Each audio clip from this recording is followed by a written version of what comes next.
Déclaration des droits de la femme et de la citoyenne. À la reine.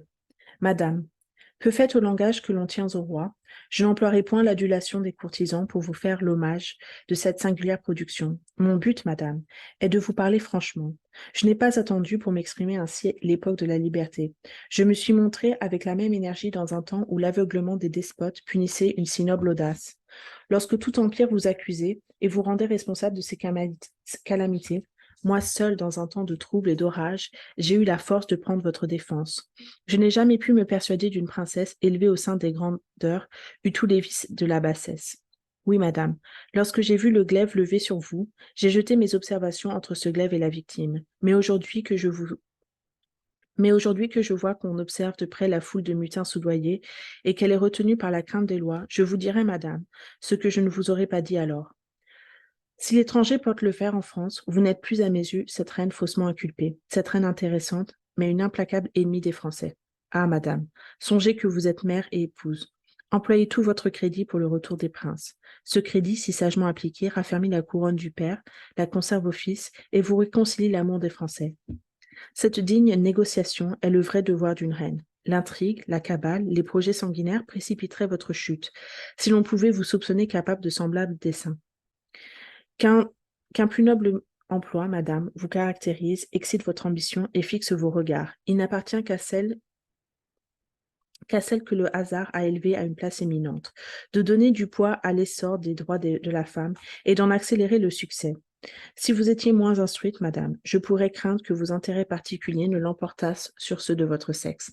Vous aimez la gloire, songez, madame, que les plus grands crimes s'immortalisent comme les plus grandes vertus. Mais quelle différence de célébrité dans les fastes de l'histoire. L'une est sans cesse prise pour exemple, et l'autre est éternellement l'exécration du genre humain. On ne vous fera jamais un crime de travailler à la restauration des mœurs, à donner à votre sexe toute la consistance dont il est susceptible. Cet ouvrage n'est pas le travail d'un jour, malheureusement, pour le nouveau régime. Cette révolution ne s'opérera que quand toutes les femmes seront pénétrées de leur déplorable sort et des droits qu'elles ont perdus dans la société. Soutenez, madame, une si belle cause, défendez ce sexe malheureux, et vous aurez bientôt pour vous une moitié du royaume et le tiers au moins de l'autre. Voilà, madame. Voilà par quels exploits vous devez vous signaler et employer votre crédit. Croyez-moi, madame, notre vie est bien peu de choses, surtout pour une reine, quand cette vie n'est pas embellie par l'amour des peuples et par les charmes éternels de la bienfaisance. S'il est vrai que les Français arment contre leur patrie toutes les puissances, pourquoi? Pour de frivoles prérogatives? Pour des chimères?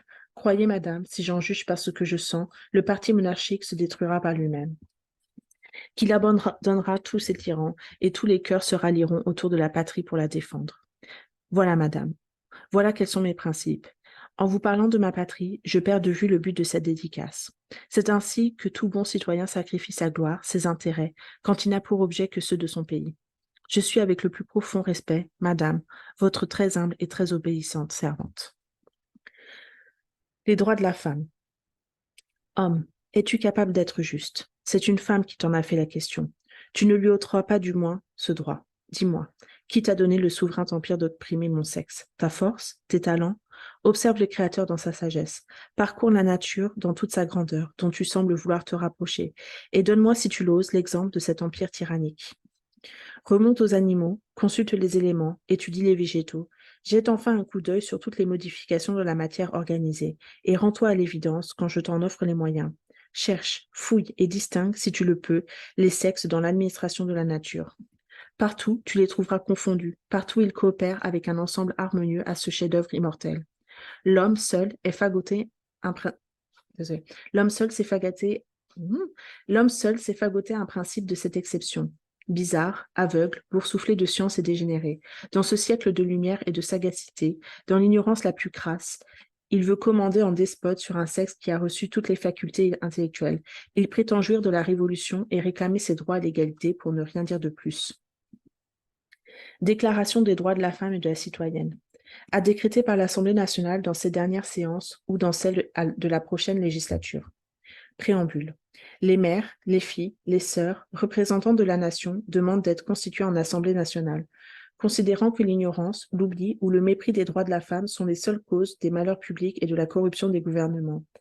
Elles ont résolu d'exposer dans une déclaration solennelle les droits naturels, inaliénables et sacrés de la femme, afin que cette déclaration, constamment présente à tous les membres du corps social, leur rappelle sans cesse leurs droits et leurs devoirs, afin que les actes du pouvoir des femmes et ceux du pouvoir des hommes, pouvant être à chaque instant comparés avec le but de toute institution politique, en soient plus respectés, afin que les réclamations des citoyennes, fondées désormais sur des principes simples et incontestables, tournent toujours au maintien de la Constitution, des bonnes mœurs et au bonheur de tous. En conséquence, le sexe supérieur en beauté, comme en courage dans les souffrances maternelles, reconnaît et déclare, en présence de tous les auspices de l'être suprême, les droits suivants de la femme et de la citoyenne. Article 1er. La femme naît libre et demeure égale à l'homme en droit. Les distinctions sociales ne peuvent être fondées que sur l'utilité commune. 2. Le but de toute association politique est la conservation des droits naturels et imprescriptibles de la femme et de l'homme. Ces droits sont la liberté, la propriété, la sûreté et surtout la résistance à l'oppression. 3. Le principe de toute souveraineté réside essentiellement dans la nation, qui n'est que la réunion de la femme et de l'homme. Nul corps, nul individu ne peut exercer d'autorité qui n'en émane expressément. 4. La liberté et la justice consistent à rendre tout ce qui appartient à autrui. Ainsi, l'exercice des droits naturels de la femme n'a de bornes que la tyrannie perpétuelle que l'homme lui oppose. Ces bornes doivent être réformées par des lois de la nature et de la raison. 5. Les lois de la nature et de la raison défendent toute action nuisible à la société. Tout ce qui n'est pas défendu par ces lois, sages et divines, ne peut être empêché et nul ne peut être contraint à faire ce qu'elles n'ordonnent pas. 6. La loi doit être l'expression de la volonté générale. Toutes les citoyennes et tous les citoyens doivent concourir personnellement ou par leurs représentants à sa formation. Elle doit être la même pour tous. Toutes les citoyennes et tous les citoyens, étant égaux à ses yeux, doivent être également admissibles à toute dignité, place et emploi public selon leurs capacités et sans autre distinction que celle de leur vertu et de leur talent. 7. Nulle femme n'est exceptée. Elle est accusée, arrêtée et détenue dans les cas déterminés par la loi. Les femmes obéissent, comme les hommes, à cette loi rigoureuse. 8. La loi ne doit établir que des peines strictement et évidemment nécessaires, et nul ne peut être puni qu'en vertu d'une loi établie et promulguée antérieurement au délit et légalement appliquée aux femmes. 9. Toute femme étant déclarée coupable, toute rigueur est exercée par la loi. 10. Nul ne doit être inquiété pour ses opinions, même fondamentales. La femme a le droit de monter sur l'échafaud. Elle doit avoir également celui de monter à la tribune, pourvu que ces manifestations ne troublent pas l'ordre public établi par la loi. 11. La libre communication des pensées et des opinions est un droit des plus précieux de la femme, puisque cette liberté assure la légitimité des pères envers les enfants. Toute citoyenne peut donc librement, je suis mère d'un enfant qui vous appartient, sans qu'un préjugé barbare la force à dissimuler la vérité, sauf à répondre de l'abus de cette liberté dans les cas déterminés par la loi.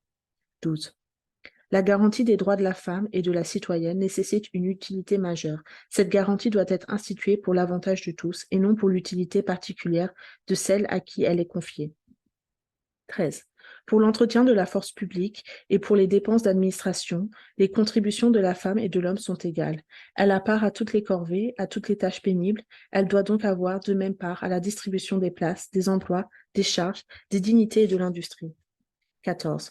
Les citoyennes et citoyens ont le droit de constater par eux-mêmes ou par leurs représentants la nécessité de la contribution publique. Les citoyennes ne peuvent y adhérer que par l'admission d'un partage égal, non seulement dans la fortune, mais encore dans l'administration publique, et de déterminer la quotité, l'assiette, le recouvrement et la durée de l'impôt. 15. La masse des femmes coalisées pour la contribution à celle des hommes a le droit de demander compte à tout agent public de son administration. 16. Toute société dans laquelle la garantie des droits n'est pas assurée, ni la séparation des pouvoirs déterminée, n'a point de constitution. La constitution est nulle si la majorité des individus qui composent la nation n'a pas coopéré à sa rédaction. 17.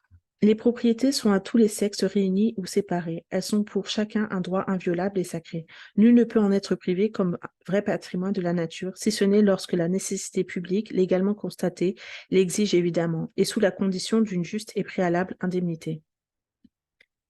Postambule. Femme, réveille-toi. Le tocsin de la raison se fait entendre dans tout l'univers. Reconnais tes droits. Le puissant empire de la nature n'est plus environné de préjugés, de fanatisme, de superstitions et de mensonges. Le flambeau de la vérité a dissipé tous les nuages de la sottise et de l'usurpation. L'homme esclave a multiplié ses forces, a eu besoin de recourir aux tiennes pour briser ses fers. Devenu libre, il est devenu injuste envers sa compagne. Ô femme, femme, quand cesserez-vous d'être aveugle? Quels sont les avantages que vous avez recueillis dans la Révolution? Un mépris plus marqué, un dédain plus signalé. Dans les siècles de corruption, vous n'avez régné que sur la faiblesse des hommes. Votre empire est détruit. Que vous reste-t-il donc? La conviction des injustices de l'homme, la réclamation de votre patrimoine, fondé sur les sages décrets de la nature. Qu'auriez-vous donc, qu'auriez-vous à redouter pour une si belle entreprise? Le, le beau mot du législateur des noces de Cana?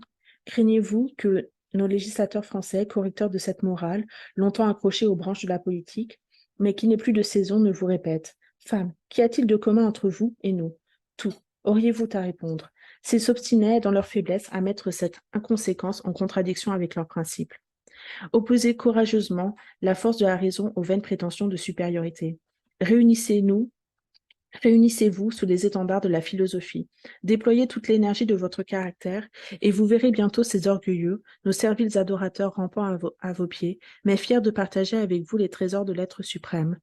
Quelles que soient les barrières que l'on vous oppose, il est en votre pouvoir de les affranchir.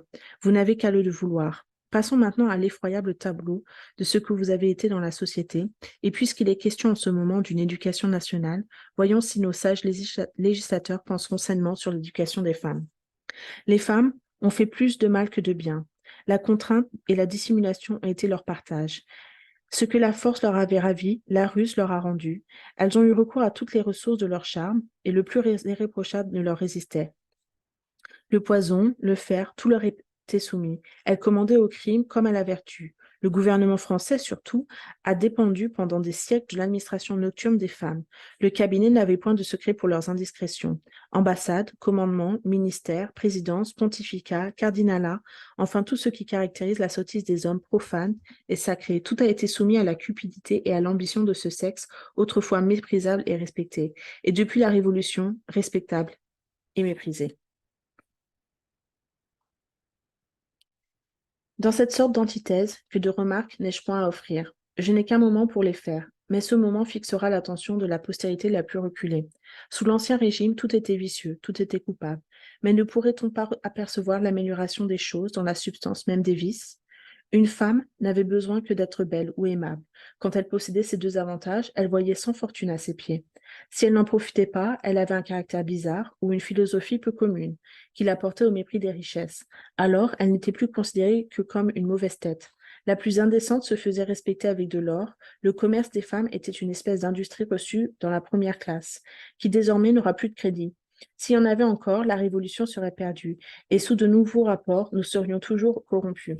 Cependant, la raison peut-elle se dissimuler que tout autre chemin à la fortune est fermé à la femme que l'homme achète, comme l'esclave sur les côtes d'Afrique. La différence est grande, on le sait, l'esclave commande au maître, mais si le maître lui donne la liberté sans récompense, et à un âge où l'esclave a perdu tous ses charmes, que devient cet infortuné? Le jouet du mépris. Les portes mêmes de la bienfaisance lui sont fermées. Elle est pauvre et vieille, dit-on.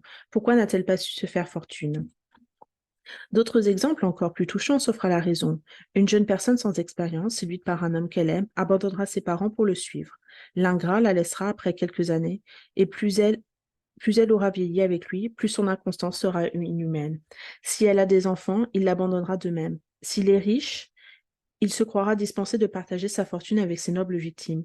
Si quelques engagements le lient à ses devoirs, il en violera la puissance en espérant tout des lois. S'il est marié, tout autre engagement perd ses droits. Quelle loi reste-t-il donc à faire pour extirper le vice jusque dans la racine? Celle du partage des fortunes entre les hommes et les femmes et de l'administration publique. On conçoit aisément que celle qui est née d'une famille riche gagne beaucoup avec l'égalité des partages. Mais celle qui est née d'une famille pauvre, avec du mérite et des vertus, quel est son lot? La pauvreté et l'opprobre. Si elle n'excelle pas précisément en musique ou en peinture, elle ne peut être admise à aucune fonction publique, quand elle en aurait toute la capacité. Je ne veux donner qu'un aperçu des choses. Je les approfondirai dans la nouvelle édition de tous mes ouvrages politiques que je me propose de donner au public dans quelques jours avec des notes. Je reprends mon texte quant aux mœurs. Le mariage est le tombeau de la confiance et de l'amour. La femme mariée peut impunément donner des bâtards à son mari et la fortune qui ne leur appartient pas. Celle qui ne l'est pas n'a qu'un faible droit. Les lois anciennes et inhumaines lui refusaient ce droit sur le nom et sur le bien de leur père pour ses enfants, et on n'a pas fait de nouvelles lois sur cette matière. Si tenter de donner à mon sexe une consistance honorable et juste est considéré dans ce moment comme un paradoxe de ma part et comme tenter l'impossible, je laisse aux hommes à venir la gloire de traiter cette matière. Mais en attendant, on peut la préparer par l'éducation nationale, par la restauration des mœurs et par des conversions conjugales.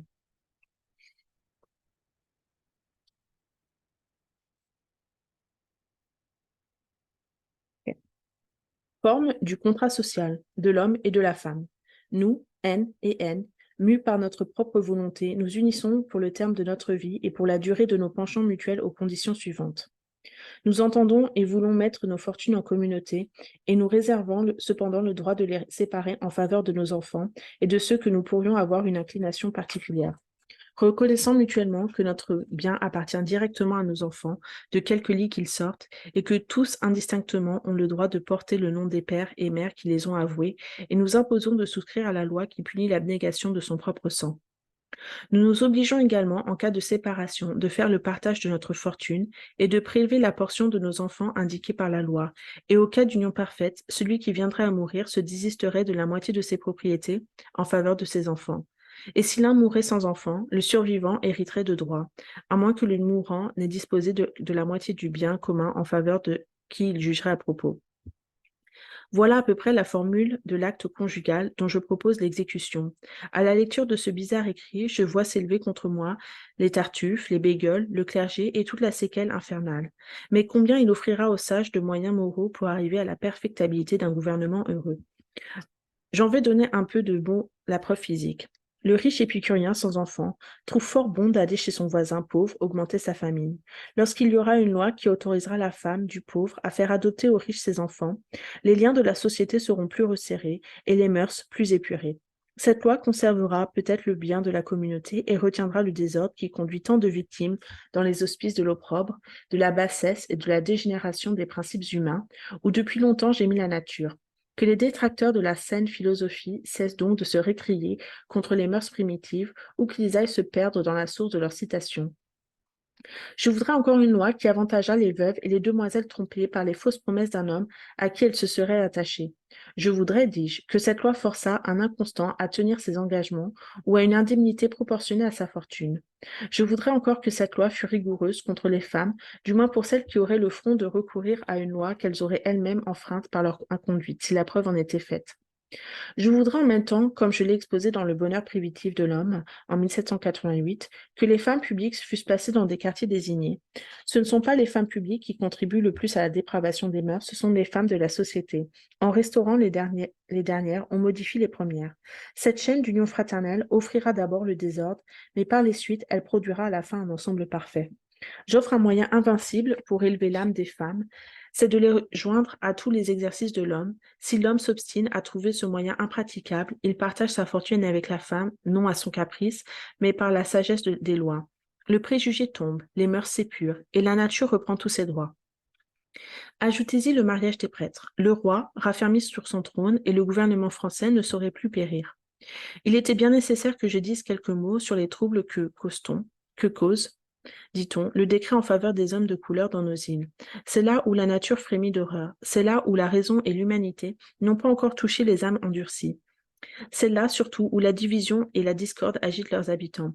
Il n'est pas difficile de deviner les instigateurs de ces fermentations incendiaires.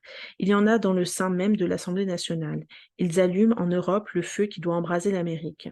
Les colons prétendent régner en despotes sur des hommes dont ils sont les pères et les frères. Et méconnaissant les droits de la nature, ils en poursuivent la source jusque dans la plus petite teinte de leur sang. Ces colons inhumains disent: notre sang circule dans leurs veines, mais nous le répandrons tout entier, s'il le faut, pour assouvir notre cupidité ou notre aveugle ambition. C'est dans ces lieux les plus près de la nature que le père méconnaît le fils. Sourd au cri du sang, il en étouffe tous les charmes. Que peut-on espérer de la résistance qu'on lui oppose? La contraindre avec violence, c'est la rendre terrible. La laisser encore dans les fers, c'est acheminer toutes les calamités vers l'Amérique. Une main divine semble répandre par tout l'apanage de l'homme la liberté. La loi seule a le droit de réprimer cette liberté si elle dégénère en licence, mais elle doit être égale pour tous. C'est elle surtout qui doit renfermer l'Assemblée nationale dans son décret dicté par la prudence et par la justice. Puisse-t-elle agir Puisse-t-elle agir de même pour l'État de la France et se rendre aussi attentive sur les nouveaux abus, comme elle l'a été sur les anciens qui deviennent chaque jour plus effroyables. Mon opinion serait encore de raccommoder le pouvoir exécutif avec le pouvoir législatif, car il me semble que l'un est tout et que l'autre n'est rien. D'où naîtra malheureusement peut-être la perte de l'Empire français. Je considère ces deux pouvoirs comme l'homme et la femme, qui doivent être unis mais égaux en force et en vertu pour faire un bon ménage. Il est donc vrai que nul individu ne peut échapper à son sort. J'en fais l'expérience aujourd'hui. J'avais résolu et décidé de ne pas me permettre le plus petit mot pour rire dans cette production, mais le sort en a décidé autrement. Voici le fait. L'économie n'est point défendue, surtout dans ce temps de misère. J'habite à la campagne. Ce matin à 8 heures, je suis partie d'Auteuil et me suis acheminée vers la route qui conduit de Paris à Versailles, où on trouve souvent ces fameuses guinguettes qui ramassent les passants à peu près frais. Sans doute une mauvaise étoile me poursuivait dès le matin. J'arrive à la barrière, où je ne trouve pas même le triste sapin aristocrate. Je me repose sur les marches de cet édifice insolent qui recelait des commis. 9 heures sonnent, et je continue mon chemin. Une voiture s'offre à mes regards, j'y prends place, et j'arrive à 9h15, à 2 montres différentes, au Pont-Royal. J'y prends le sapin, et je vole chez mon imprimeur, rue Christine, car je ne peux aller que là si matin. En corrigeant mes épreuves, il me reste toujours quelque chose à faire. Si les pages ne sont pas bien serrées et remplies, je reste à peu près 20 minutes, et fatiguée de marche, de composition et d'impression, je me propose d'aller prendre un bain dans le quartier du Temple où j'allais dîner. J'arrive à 11h moins un quart, à la pendule du bain. Je devais donc au cocher 1h30. Mais pour ne pas avoir de dispute avec lui, je lui offre 48 sols. Il exige plus, comme d'ordinaire, il fait du bruit. Je m'obstine à ne vouloir plus lui donner que son dû, car l'être équitable aime mieux être généreux que dupe. Je le menace de la loi. Il me dit qu'il s'en moque et que je lui paierai 2 heures. Nous arrivons chez un commissaire de paix que j'ai la générosité de ne pas nommer, quoique l'acte d'autorité qu'il s'est permis envers moi mérite une dénonciation formelle. Il ignorait sans doute que la femme qui réclamait sa justice était la femme auteure de tant de bienfaisance et d'équité. Sans avoir égard à mes raisons, il me condamne impitoyablement à payer au cocher ce qu'il demandait. Connaissant mieux la loi que lui, je lui dis, « Monsieur, je m'y refuse, et je vous prie de faire attention que vous n'êtes pas dans le principe de votre charge. » Alors cet homme, ou pour mieux dire ce forcené sans porte, me menace de la force si je ne paye pas à l'instant, ou de rester toute la journée dans son bureau. Je lui demande de me faire conduire au tribunal de département ou à la mairie, ayant à me plaindre de son coup d'autorité.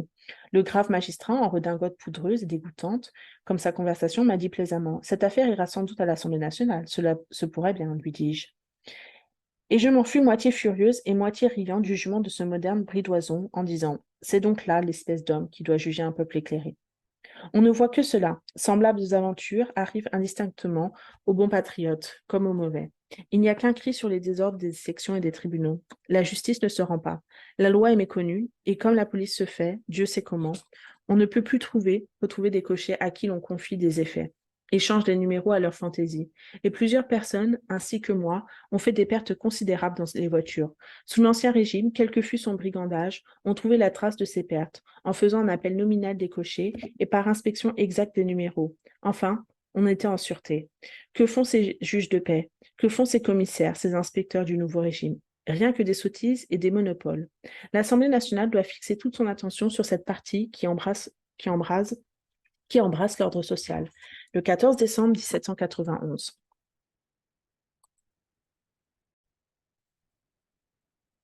Le bon sens du français. Voulez-vous anéantir l'orgueil ou voulez-vous le nourrir? Voulez-vous accoutumer les hommes à respecter la justice nouvelle ou à la violer? Voulez-vous établir l'amour et la concorde dans les familles ou y faire régner la crainte et la défiance? Voulez-vous faire éclore de bonnes mœurs ou voulez-vous entretenir la corruption?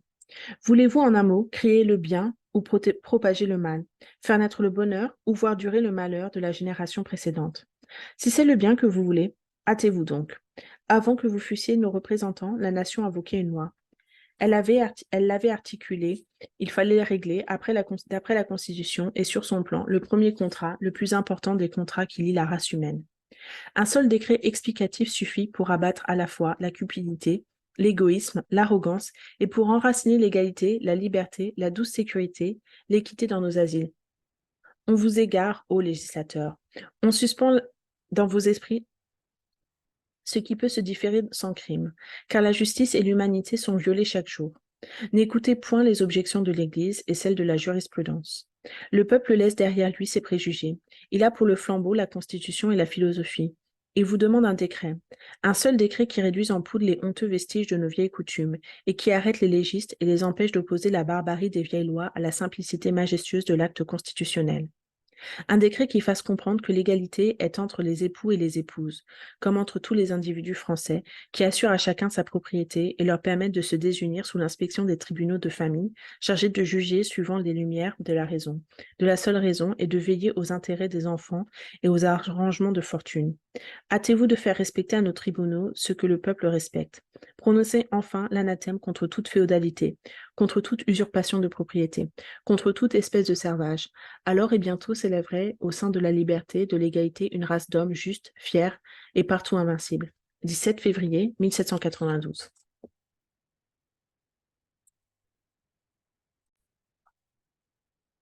Sur l'espèce d'homme nègre. L'espèce d'homme nègre m'a toujours intéressé à son déplorable sort. À peine mes connaissances commençaient à se développer, et dans un âge où les enfants ne pensent pas, que l'aspect d'une négresse, que je vis pour la première fois, me porta à réfléchir et à faire des questions sur sa couleur. Ceux que je pus interroger alors ne satisfirent point ma curiosité et mon raisonnement. Ils traitaient ces gens-là de brutes, d'êtres que le ciel avait maudits. Mais, en avançant en âge, je vis clairement que c'était la force et le préjugé qui les avaient condamnés à cet horrible esclavage, que la nature n'y avait aucune part, et que l'injuste et puissant intérêt des Blancs avait tout fait. Pénétré depuis longtemps de cette vérité et de leur affreuse situation, je traitai leur histoire dans le premier sujet dramatique qui sortit de mon imagination. Plusieurs hommes se sont occupés de leur sort, ils ont travaillé à l'adoucir, mais aucun n'a songé à les présenter sur la scène avec le costume et la couleur, tels que je l'avais essayé, si la comédie française ne s'y était point opposée. Mirza avait conservé son langage naturel et rien n'était plus tendre. Il me semble qu'il ajoutait à l'intérêt de ce drame. Et c'était bien de l'avis des connaisseurs, excepté les comédiens. Ne nous occupons plus de ma pièce, telle qu'elle a été reçue. Je la présente au public. Revenons à l'effroyable sort des nègres. Quand s'occupera-t-on de le changer ou du moins l'adoucir? Je ne connais rien à la politique des gouvernements, mais ils sont justes et jamais la loi naturelle ne s'y fit mieux sentir. Ils portent un œil favorable sur tous les premiers abus. L'homme partout est égal. Les rois justes ne veulent point d'esclaves. Ils savent qu'ils sont des sujets soumis, et la France n'abandonnera pas les malheureux qui souffrent 1000 trépas pour un. Depuis que l'intérêt et l'ambition ont été habités les îles les plus inconnues. Les Européens, avides de sang et de ce métal que la cupidité a nommé de l'or, ont fait changer la nature dans ces climats heureux. Le père a méconnu son enfant, le fils a sacrifié son père, les frères se sont combattus, et les vaincus ont été vendus comme des bœufs au marché. Que dis-je? C'est devenu un commerce dans les 4 parties du monde. Un commerce d'hommes, grand Dieu. Et la nature ne frémit pas. S'ils sont des animaux, ne le sont pas comme eux. Et en quoi les blancs diffèrent-ils de cette espèce? C'est dans la couleur. Pourquoi la blonde fade ne veut-elle pas avoir la préférence sur la brune qui tient du mulâtre? Cette tentation est aussi frappante que du nègre au mulâtre. La couleur de l'homme est nuancée, comme dans tous les animaux que la nature a produits, ainsi que les plantes et les minéraux. Pourquoi le jour ne le dispute-t-il pas à la nuit, le soleil à la lune, et les étoiles au firmament? Tout est varié, et c'est là la beauté de la nature. Pourquoi donc détruire son ouvrage? L'homme n'est-il pas son plus beau chef-d'œuvre? L'Ottoman fait bien des Blancs ce que nous faisons des nègres. Nous ne le traitons cependant pas de barbare et d'homme inhumain, et nous exerçons la même cruauté sur des hommes qui n'ont d'autre résistance que leur soumission. Mais quand cette soumission s'est une fois lassée, que produit le despotisme barbare des habitants des îles et des Indes? Des révoltes de toute espèce, des carnages que la puissance des troupes ne fait qu'augmenter, des empoisonnements, et tout ce que l'homme peut faire quand une fois il est révolté. N'est-il pas atroce aux Européens, qui ont acquis par leur industrie des habitations considérables, de faire rouer de coups du matin au soir ces infortunés qui n'en cultiveraient pas moins leurs champs fertiles s'ils avaient plus de liberté et de douceur? Leur sort n'est-il pas des plus cruels? leurs travaux assez pénibles, sans qu'on exerce sur eux, pour la plus petite faute, les plus horribles châtiments. On parle de changer leur sort, de proposer les moyens de l'adoucir, sans craindre que cette espèce d'homme fasse un mauvais usage d'une liberté entière et subordonnée.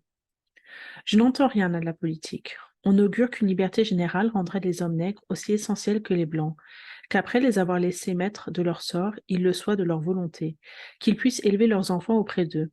Ils seront plus exacts aux travaux et plus zélés. L'esprit de parti ne les tourmentera plus. Le droit de se lever comme les autres hommes les rendra plus sages et plus humains. Il n'y aura plus à craindre de conspirations funestes.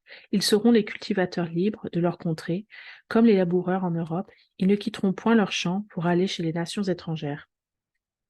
La liberté des nègres fera quelques déserteurs, mais beaucoup moins que les habitants des campagnes françaises. À peine les jeunes villageois ont obtenu l'âge, la force et le courage, qu'ils s'acheminent vers la capitale pour y prendre le noble emploi de laquais ou de crocheteur. Il y a 100 serviteurs pour une place, tandis que nos champs manquent de cultivateurs. Cette liberté multiplie un nombre infini d'oisifs, de malheureux. Enfin, de mauvais sujets et de toute espèce. Qu'on mette une limite sage et salutaire à chaque peuple, c'est l'art des souverains et des États républicains. Mes connaissances naturelles pourraient me faire trouver un moyen sûr, mais je me garderais bien de le présenter. Il me faudrait être plus instruite et plus éclairée sur la politique des gouvernements. Je l'ai dit, je ne sais rien, et c'est au hasard que je soumets mes observations bonnes ou mauvaises. Le sort de ces infortunés doit m'intéresser plus que personne, puisque voilà la 5e année que j'ai conçu un sujet dramatique d'après leur déplorable histoire. Je n'ai qu'un conseil à donner aux comédiens français, et c'est la seule grâce que je leur demanderai de ma vie, c'est d'adopter la couleur et le costume nègre. Jamais l'occasion ne fut plus favorable, et j'espère que la représentation de ce drame produira l'effet qu'on en doit attendre en faveur de ces victimes de l'ambition. Le costume ajoute de moitié à l'intérêt de cette pièce. Elle émouvra la plume et le cœur de nos meilleurs écrivains. Mon but sera rempli, mon ambition satisfaite, et la comédie s'élèvera au lieu de s'avilir par la couleur. Mon bonheur sans doute serait trop grand si je voyais la représentation de ma pièce comme je la désire. Cette faible esquisse demanderait un tableau touchant pour la postérité.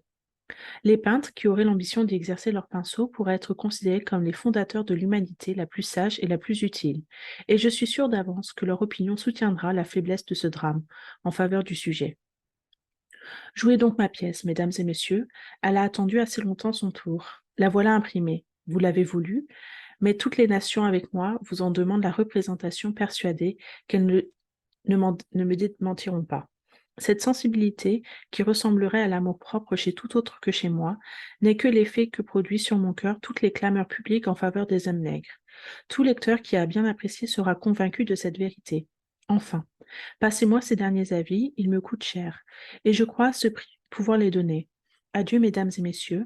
Après mes observations, jouez ma pièce. Comme vous le jugerez à propos, je ne serai point en répétition. J'abandonne à mon fils tous mes droits. Puisse-t-il en faire bon usage et se préserver de devenir auteur pour la comédie française. S'il me croit, il ne griffonnera jamais de papier en littérature. Février 1788. Réponse aux champions américains ou colons très avisés à connaître. Depuis qu'on ne se bat plus en France, monsieur, je conviens avec vous qu'on s'y assassine quelquefois, qu'il est imprudent de provoquer les assassins, mais il est encore plus indiscret, plus indécent et plus injuste d'attaquer les gens d'honneur, de les attaquer de la manière la plus inepte, et cependant la plus calomnieuse, en imputant un manque de courage à monsieur de Lafayette, que vous craignez peut-être au fond du cœur. Je vous dirai que je ne connais point ce héros magnanime comme vous le prétendez. Je sais seulement que sa réputation est intacte, sa valeur connue, son cœur, comme celui de Bayard, sans peur, sans reproche, à qui nous devrons peut-être le bonheur de la France et le pouvoir de la nation. Je n'entreprendrai point de justifier les hommes célèbres que vous provoquez. Ils sont tous militaires et français, et ce titre me suffit pour les croire braves. Mais, si je vous imite, monsieur, par cette espèce de défi, je m'écarte un peu trop de mon but en tombant dans l'erreur grossière que vous avez commise à mon égard. Ce n'est pas la cause des philosophes, des amis des Noirs, que j'entreprends de défendre, c'est la mienne propre, et vous voudrez bien me permettre de me servir des seules armes qui sont en mon pouvoir. Nous allons donc guerroyer, et ce combat singulier, grâce à ma Jean Lorgnerie, ne sera pas meurtrier. Vous m'accordez cependant des vertus et du courage au-dessus de mon sexe. Je pourrais en convenir sans trop d'orgueil.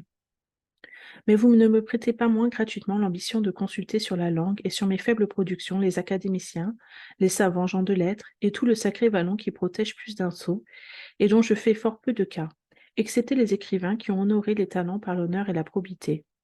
Le mérite littéraire est bien peu de choses quand il est dénué de ces deux avantages. Mais passons à ce qui m'est important de vous apprendre et que vous ignorez parfaitement. Vous prétendez, monsieur, que les amis des Noirs se sont servis d'une femme pour provoquer les colons. Certes, il est bien plus extraordinaire qu'un homme qui annonce quelque esprit de la facilité et même de la bravoure, charge femme d'être le porteur d'un cartel et veuille, par une entremise aussi singulière que poltronne, faire ses preuves de courage. Je ne puis donc apprécier votre valeur que comme une espèce de Don Quichotade et vous considérer comme un pourfendeur de géants et de fantômes qui n'existent pas. Je veux cependant, en vous ramenant à la raison, rire avec vous des maux où je ne vois point de remède. Vous avez à combattre la société des amis des Noirs, et moi, j'en ai à confondre une bien plus terrible que celle de le temps qui détruit tout, qui change à son gré des arts, les mœurs et la justice des hommes ne changera jamais l'esprit du corps de ceux de qui j'ai si fortement à me plaindre. On a vu tomber en France, depuis quelques mois, le voile de l'erreur, de l'imposture, de l'injustice, et enfin les murs de la Bastille. Mais on n'a pas vu encore tomber le despotisme que j'attaque. Je me vois donc réduite à essayer de l'abattre. C'est un arbre au milieu d'un labyrinthe touffu, hérissé de ronces et d'épines. Pour émonder ses branches, il faudrait toute la magie de Médée. La conquête de la toison d'or coûta moins de soins et d'adresse à Jason que ne vont me coûter de tourments et de pièges à éviter ces branches empoisonnées qui font du tort à tout l'arbre célèbre et au génie de l'homme. Pour les détruire, il faut terrasser 20 dragons dangereux qui, tantôt se transformant en citoyens zélés, tantôt en serpents flexibles, se glissent partout et sèment leur venin sur mes ouvrages et ma personne. Mais à mon tour, ne dois-je pas, monsieur, avec plus de raison, vous soupçonner de vous être mis vous-même honorablement en avant pour cette faction rampante qui s'est élevée contre l'esclavage des nègres? Qu'imputez-vous à cet ouvrage? Qu'imputez-vous à l'auteur? Est-ce d'avoir cherché à faire égorger en Amérique les colons et d'avoir été l'agent d'hommes que je ne connais moins que vous, qui peut-être n'estime pas toutes mes productions depuis que j'ai montré que l'abus de la liberté avait produit beaucoup de mal? Vous me connaissez bien peu. J'étais l'apôtre d'une douce liberté dans le temps même du despotisme. Mais véritable Française, j'idolâtre ma patrie, j'ai tout sacrifié pour elle. Je chéris au même degré mon roi, et je donnerai mon sang pour lui rendre tout ce que ses vertus et sa tendresse paternelle méritent. Je ne sacrifierai ni mon roi à ma patrie, ni ma patrie à mon roi. Mais je me sacrifierai pour les sauver ensemble, bien persuadé que l'un ne peut exister sans l'autre. On connaît l'homme, dit-on, par ses écrits. Lisez-moi, monsieur, depuis ma lettre au peuple jusqu'à ma lettre à la nation. Et vous y reconnaîtrez, j'ose me flatter, un cœur et un esprit véritablement français. Les partis extrêmes ont toujours craint et détesté mes productions. Ces deux partis, divisés par des intérêts opposés, sont toujours démasqués dans mes écrits. Mes maximes invariables, mes sentiments incorruptibles, voilà mes principes. Royaliste et véritable patriote, à la vie, à la mort, je me montre tel que je suis. Puisque j'ai le courage de signer cet écrit, montrez-vous de même et vous obtiendrez mon estime, qui n'est pas peut-être indifférente pour un galant homme, car je l'accorde aussi difficilement que Jean-Jacques. Je puis m'élever jusqu'à ce grand homme par la juste défiance qu'il eut des hommes. J'en ai peu rencontré de justes et de véritablement estimables. Ce n'est pas de légers défauts que je leur reproche, mais leurs vices, leur fausseté et leur inhumanité exercées sans remords sur les plus faibles. Puisse cette révolution régénérer l'esprit et la conscience des hommes et reproduire le véritable caractère français. 2 mots encore, je vous prie. Je ne suis point instruite, comme il vous a plu de m'en accorder la gloire. Peut-être un jour mon ignorance attachera quelque célébrité à ma mémoire. Je ne sais rien, monsieur, rien, vous dis-je, et l'on ne m'a rien appris. Élève de la simple nature, abandonnée à ses seuls soins, elle m'a donc bien éclairée, puisque vous me croyez parfaitement instruite. Sans connaître l'histoire de l'Amérique, cette odieuse traite des nègres a toujours soulevé mon âme, excité mon indignation.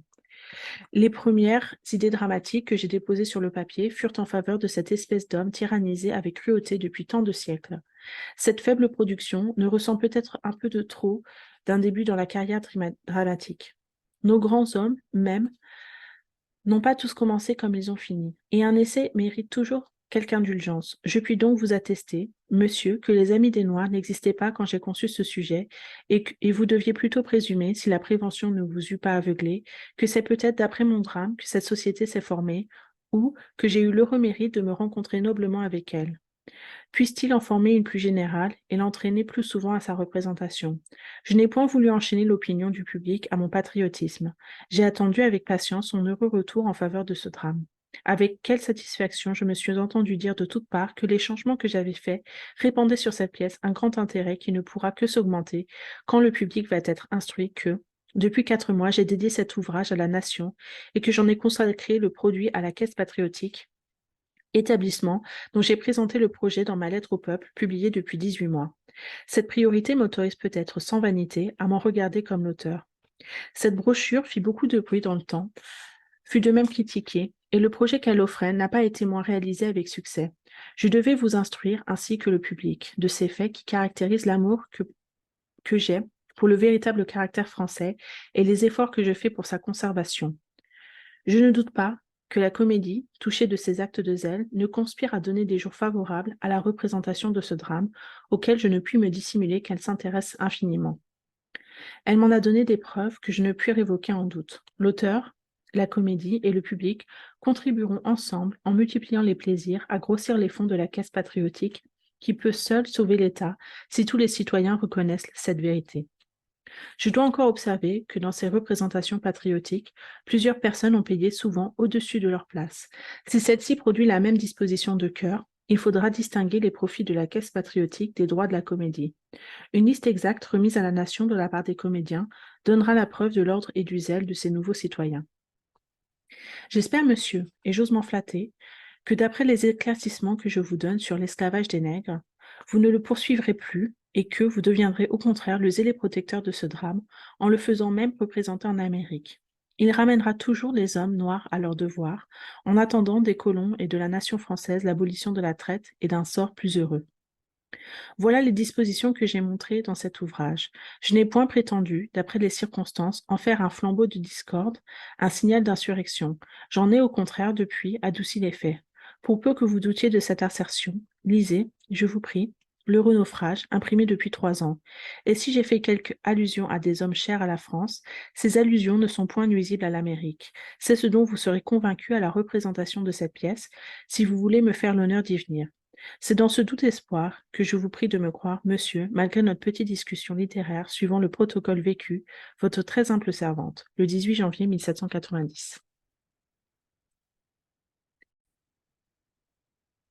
En manière de testament, ô divine Providence, toi qui dirigeras toujours mes actions, je n'invoque que toi seul. Les hommes ne sont plus en état de m'entendre. Dispose de mes jours, accélère-en leur terme. Mes yeux fatigués du douloureux spectacle de leurs dissensions, de leurs trames criminelles, n'en peuvent plus soutenir l'horreur. Si je dois périr par le fer des contre-révolutionnaires de tous les partis, inspire-moi dans mes derniers moments et donne-moi le courage et la force de confondre les méchants et de servir encore une fois, si je le puis, mon pays avant mon heure suprême. Toi qui prépares de loin les révolutions et frappes les tyrans. Toi dont l'œil scrutateur pénètre jusque dans les consciences les plus ténébreuses, le crime est à son comble. Dévoile ce long mystère d'iniquité, frappe, il est temps. Ou, si, pour arriver jusqu'au jour de tes terribles vengeances, il te faut le sang pur et sans tache de quelques victimes innocentes, ajoute à cette grande prospection, celui d'une femme. Tu sais si j'ai recherché une mort glorieuse, contente d'avoir servi, la première, la cause du peuple, d'avoir sacrifié ma fortune au triomphe de la liberté, d'avoir enfin donné, dans mon fils, un vrai défenseur à la patrie. Je ne cherchais que la retraite la plus obscure, la chaumière du philosophe, digne et douce récompense de ses vertus. Voyant mes écrits, mes efforts impuissants pour rappeler les hommes à la plus douce des morales, à cette touchante fraternité qui pouvait seule sauver la patrie, je pleurais, dans le silence, un fils qui avait versé son sang pour elle sur les frontières et qui, par un de ces miracles dont toi seul, ô Providence, dirige les bienfaits, m'a été rendu. Arraché de dessous les cadavres et les chevaux de l'ennemi, ce fils qu'on croyait dans l'armée française, sacrifié à son bouillant civisme, porté parmi les mourants à un hôpital effacé, en un mot de la liste des vivants, dépouillé par l'ennemi de son équipage, vole à Paris pour y chercher sa mère et demander de nouveau de l'emploi. J'avais fui la capitale, je ne cherchais qu'à vivre inconnu dans la province où j'allais me fixer. J'apprends que le ciel m'a rendu mon fils, qu'il est à Paris, et une destinée qu'en vain je voudrais entraver me ramène dans les murs de la capitale, où m'attend sans doute une fin digne de ma persévérance et de mes longs travaux. J'apprends que mon fils est reparti de Paris et que c'est aux membres qui composent la montagne de la Convention nationale qui doit un nouveau degré de confiance que son génie militaire lui avait mérité, mais qu'on pouvait refuser à sa jeunesse. Je sais que passant pour modéré envers eux et penchant fortement pour les principes de la Gironde, ils n'ont pas fait rejaillir sur le fils l'éloignement qu'ils ont pour la mère. Je devais à leur intégrité cet acte de justice publique, je dis plus, toute ma reconnaissance, et voici comme vais la leur manifester. Mon fils, la fortune du monde entier, l'univers asservi à mes pieds, les poignards de tous les assassins levés sur ma tête. Rien ne pourrait éteindre cet amour civique qui brûle dans mon âme, rien ne pourrait me faire trahir ma conscience. Hommes égarés par des passions délirantes, qu'avez-vous fait, et quel mot incalculable n'avez-vous pas amassé sur Paris, sur la France entière? Vous avez hasardé le tout pour le tout, dit-on. Vous vous êtes flatté que, pour sauver la chose publique, il ne s'agissait que d'une grande proscription, que les départements pénétrés de terreur adopteraient aveuglément ces horribles mesures. Si vous ne vous êtes point trompé, si 32 victimes peuvent éteindre les haines et les passions, si elles peuvent faire déclarer par les puissances étrangères la République indépendante et détruire l'armée des contre-révolutionnaires, hâtez-vous de faire couler leur sang sur les échafauds. Je vous offre une victime de plus. Vous cherchez le premier coupable, c'est moi. Frappez.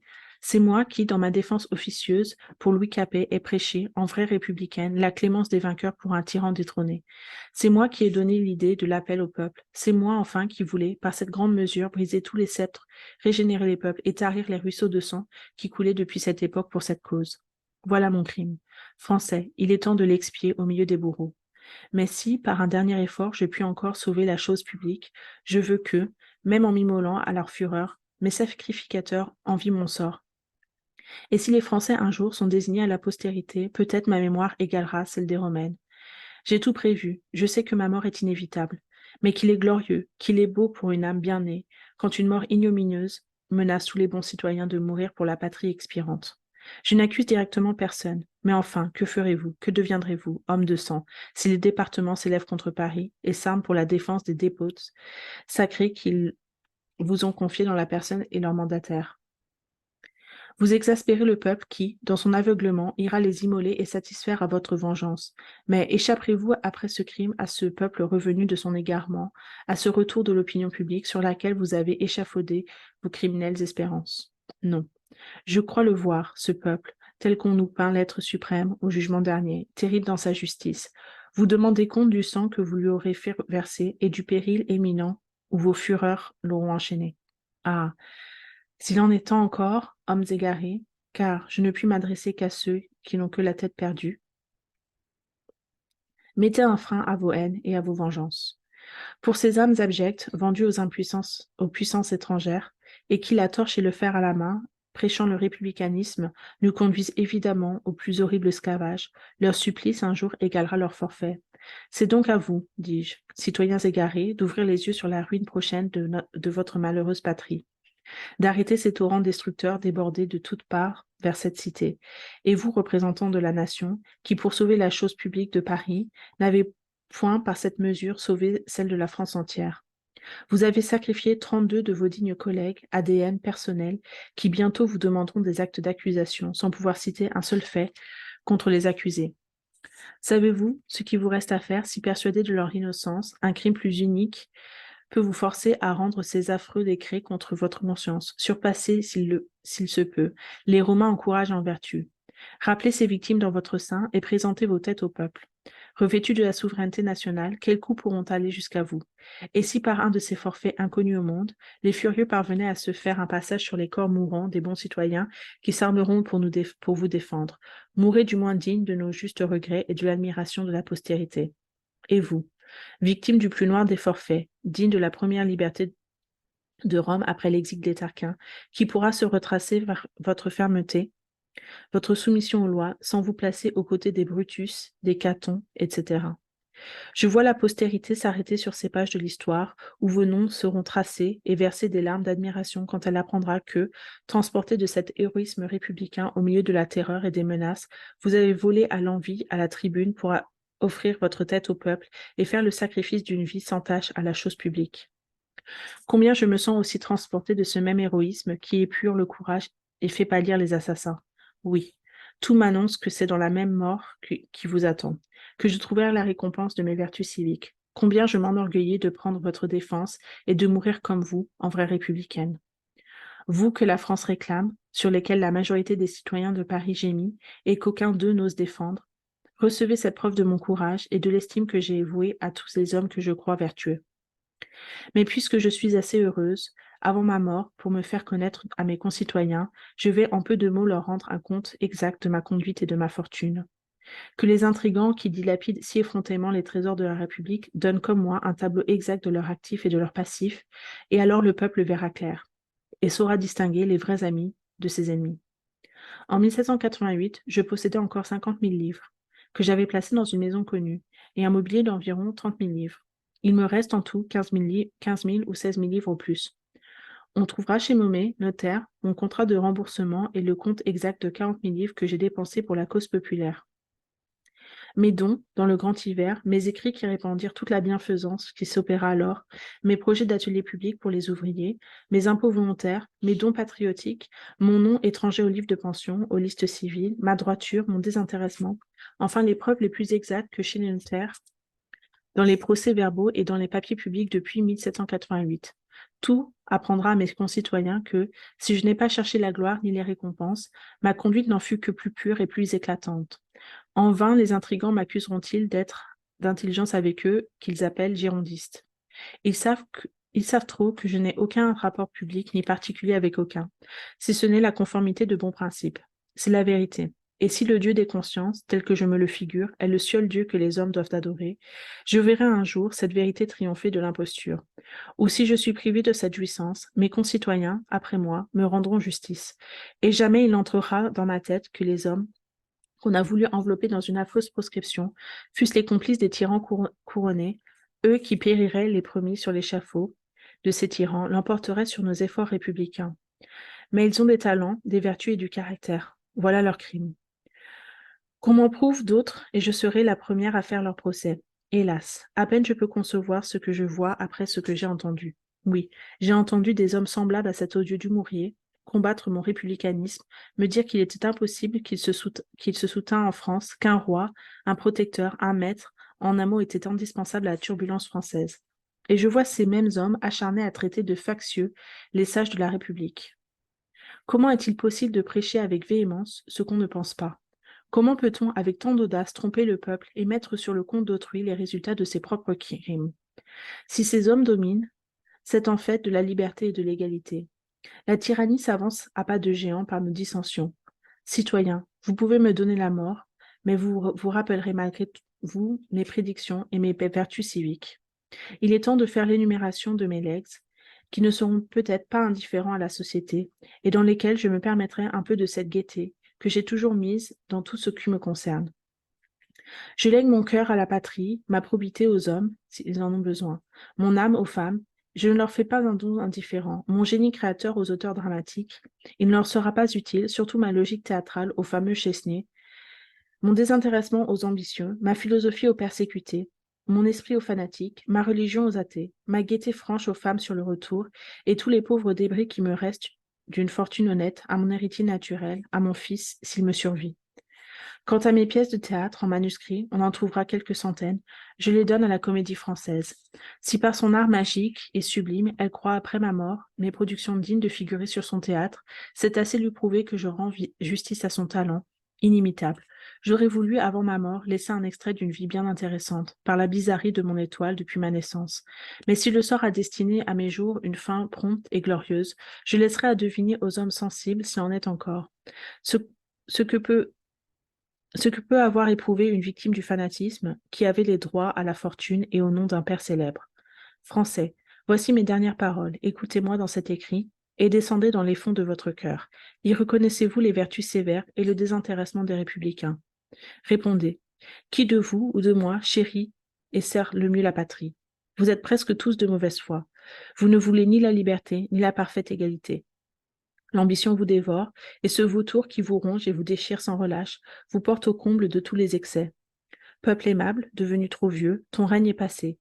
Si tu ne l'arrêtes pas sur le bord de l'abîme, jamais tu ne fus plus grand, plus sublime que dans le calme majestueux que tu sus garder au milieu des orages sanguinaires dont les agitateurs viennent de t'environner. Rappelle-toi qu'on peut te tendre les mêmes pièges, Et si tu peux conserver ce calme et cette auguste surveillance, tu sauves Paris, la France entière et le gouvernement républicain. C'est toi, Danton, que je choisis pour le défenseur des principes que j'ai développés à la hâte et avec abondance de cœur dans cet écrit. Quoique nous différions dans la manière de manifester notre opinion, je ne te rends pas moins la justice qui t'est due, et je suis persuadé que tu me la rends aussi. J'en appelle à ton profond discernement, à ton grand caractère. Juge-moi. Je ne placarderai pas mon testament, je n'incendierai pas le peuple de Paris ni les départements. Je l'adresse directement et avec fermeté aux Jacobins, au département, à la commune, aux sections de Paris où se trouve la majorité saine des bons citoyens qui, quels que soient les efforts des méchants, sauvera la chose publique. Le 4 juin 1793.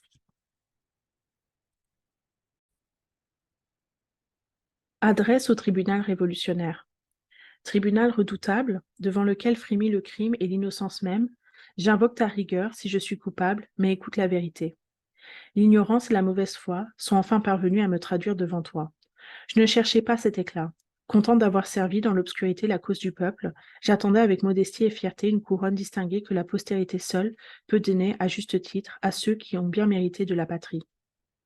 Pour obtenir cette couronne éclatante, il me fallait sans doute être en but à la plus noire des persécutions. Il fallait encore plus, il me fallait combattre la calomnie, l'envie et triompher de l'ingratitude. Une conscience pure et imperturbable, voilà mon défenseur. Pâlissez, ville délateur. Votre règne passe comme celui des tyrans. Apôtre de l'anarchie, des massacres, je vous ai dénoncé depuis longtemps à l'humanité. Voilà ce que vous n'avez pu me pardonner.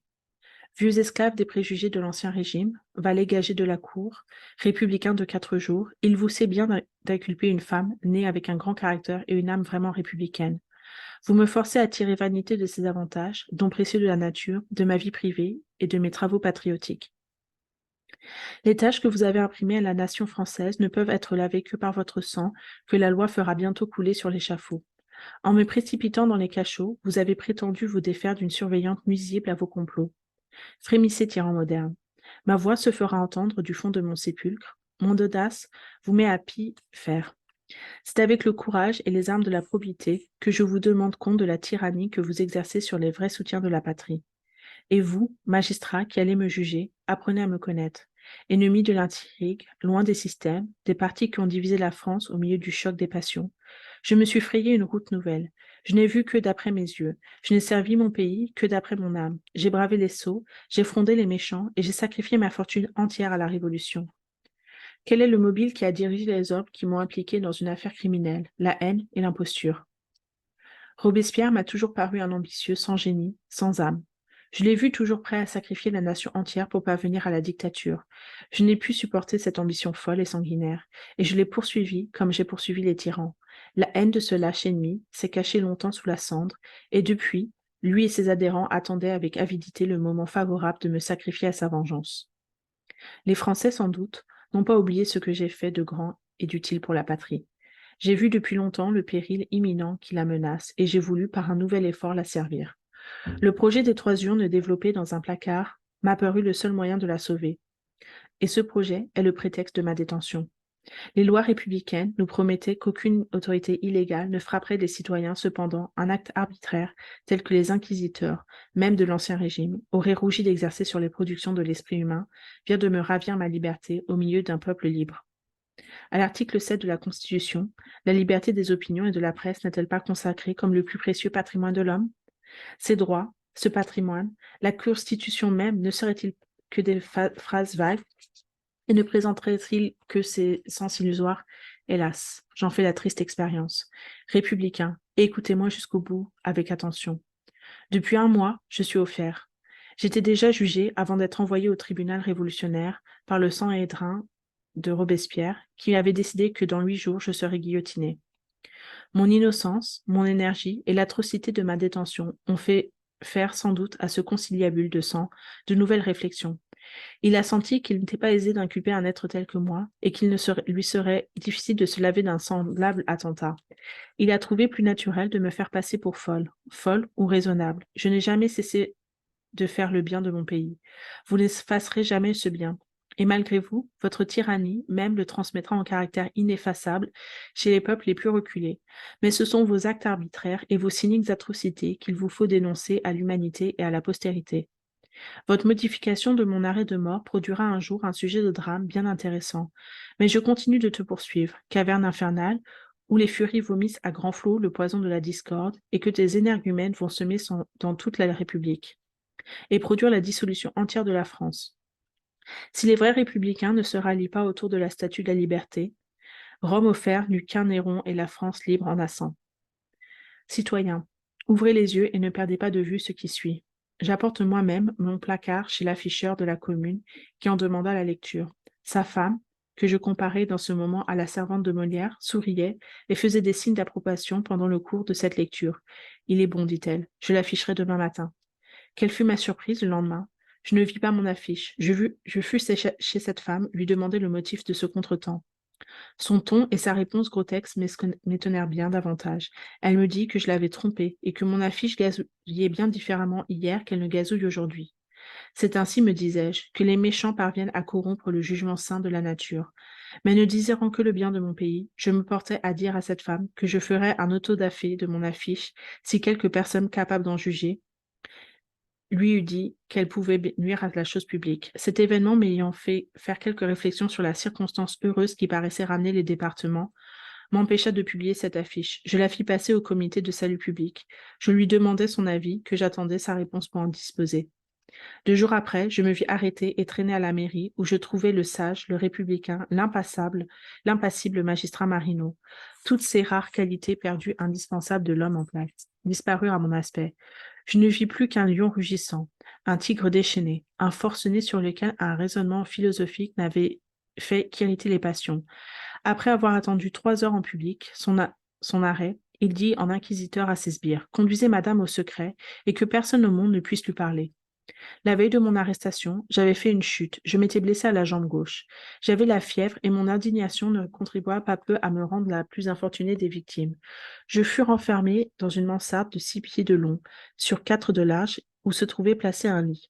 Un gendarme, qui ne me quittait pas d'une minute, jour et nuit, indécence dont la Bastille et les cachots de l'Inquisition n'offrent point d'exemple, ces excès sont une preuve que l'esprit public est tout à fait dégénéré et que les Français touchent au moment de leur fin cruelle si la Convention n'expulse ces hommes qui renversent les décrets et paralysent entièrement la loi. Je n'ai cependant qu'à me louer de l'honnêteté et du respect des gendarmes. J'ajouterai même que ma douloureuse situation leur arracha plus d'une fois des larmes. La fièvre que j'avais toutes les nuits, un amas qui se formait dans ma chambre, tout appelait vers moi. Quand j'aurais été criminel, les secours bienfaisants de la sainte humanité. Ah, les Français! Je ne peux me rappeler ce traitement sans verser de larmes. Vous aurez de la peine à croire que des hommes, des magistrats soi-disant populaires, aient poussé la férocité jusqu'à me refuser pendant 7 jours de faire appeler un médecin et de me faire apporter du linge. 20 fois, la même chemise que j'avais trempée de mes sueurs se ressécha sur mon corps. Une cuisinière du maire de Paris, touchée par mon état, vint m'apporter une de ces chemises. Son bienfait fut découvert et j'appris que cette pauvre fille avait reçu les reproches les plus amers de son humanité. Quelques honnêtes administrateurs furent si indignés de ce traitement qu'ils déterminèrent l'époque de mes interrogatoires. Il est aisé de reconnaître dans ces incroyables interrogatoires la mauvaise foi et la partialité du juge qui m'interrogeait. Vous n'aimez pas les Jacobins, me dit-il, et ils n'ont pas le droit de ils n'ont pas droit de vous aimer non plus. J'aime, monsieur, lui répondis-je, avec la fierté de l'innocence, les bons citoyens qui composent cette société, mais j'en aime pas les intrigants. Il fallait, je le savais d'avance, flatter ces tigres qui ne méritent pas de porter le nom d'homme pour être absoutes. Mais celui qui n'a rien à se reprocher n'a rien à craindre. Je les défiais. Ils me menacèrent du tribunal révolutionnaire. C'est là où je vous attends, leur dis-je.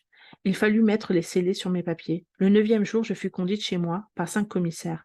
Chaque papier qui tombait entre leurs mains était de nouvelles preuves de mon patriotisme et de mon amour pour la plus belle de toutes les causes. Ces commissaires, mal prévenus d'abord et surpris de trouver tout à ma charge, n'eurent point le courage d'apposer les scellés. Ils ne purent s'empêcher de convenir, dans leur procès-verbal, de tous mes papiers manuscrits et imprimés, ne respirer que patriotisme et républicanisme. Il fallait me délivrer. C'est ici que mes juges s'embarrassent. Revenir sur leur pas, réparer une grande injustice en me priant d'oublier cet odieux traitement, un tel procédé n'est pas fait pour les âmes abjectes. Ils trouvèrent plus agréable de me transférer à l'abbaye, où je suis depuis 3 semaines, placé dans une des chambres où l'on voit le sang des victimes du 2 septembre imprimé sur les murs. Quel spectacle douloureux pour ma sensibilité. En vain, je détourne mes yeux, mon âme est déchirée. Je péris à chaque minute du jour sans terminer ma déplorable vie. Ce récit fidèle bien au-dessous du traitement odieux que j'ai reçu, va fixer le tribunal révolutionnaire sur ma cause et mettre fin à mes tourments. Quelle sera sa surprise et celle de la masse entière des Français quand ils apprendront, malheureusement, trop tard, que mon projet des 3 urnes pouvait sauver la France du joug honteux dont elle est menacée. Quand enfin, par une de ces grandes mesures que la Providence inspire aux belles âmes, je réveillai l'honneur de la nation et je la forçai à se lever tout entière pour détruire les rebelles et repousser l'étranger. Cette affiche et mon mémoire, qui ne peuvent se placarder par l'étendue de la matière, vont par le moyen de la distribution à la main éclairer le public. Oui, mes concitoyens, je comble d'iniquité ce comble d'iniquité va servir mon pays. À ce prix, je ne me plains plus, et je rends grâce à la malveillance de m'avoir fourni encore cette occasion. Et toi, mon fils, de qui j'ignore la destinée vient, en vrai républicain, te joindre à une mère qui t'honore, frémis du traitement inique qu'on lui fait éprouver. Crains que mes ennemis ne fassent rejaillir sur toi les effets de leur calomnie. On voit dans le journal de l'Observateur de l'Europe, ou l'Écho de la Liberté, à la feuille du 3 août, une lettre d'un dénonciateur gagé, daté de Tours, qui dit: Nous avons ici le fils d'Olympe de Gouges pour général. C'est un ancien serviteur du château de Versailles. Il est facile de démentir un mensonge aussi grossier, mais les machinateurs ne cherche pas à prouver, il leur suffit seulement de jeter de la défaveur sur la réputation d'un bon militaire. Si tu n'es pas tombé sous les coups de l'ennemi, si le sort te conserve pour essuyer mes larmes, abandonne ton rang à ceux qui n'ont d'autre talent que de déplacer les hommes utiles à la chose publique. Viens, en vrai républicain, demander la loi du talion contre les persécuteurs de ta mère. Septembre 1793. Voilà, c'est la fin des textes de Olympe de Gouges. J'espère vraiment que vous allez acheter ce livre et je vous vois bientôt. Bye!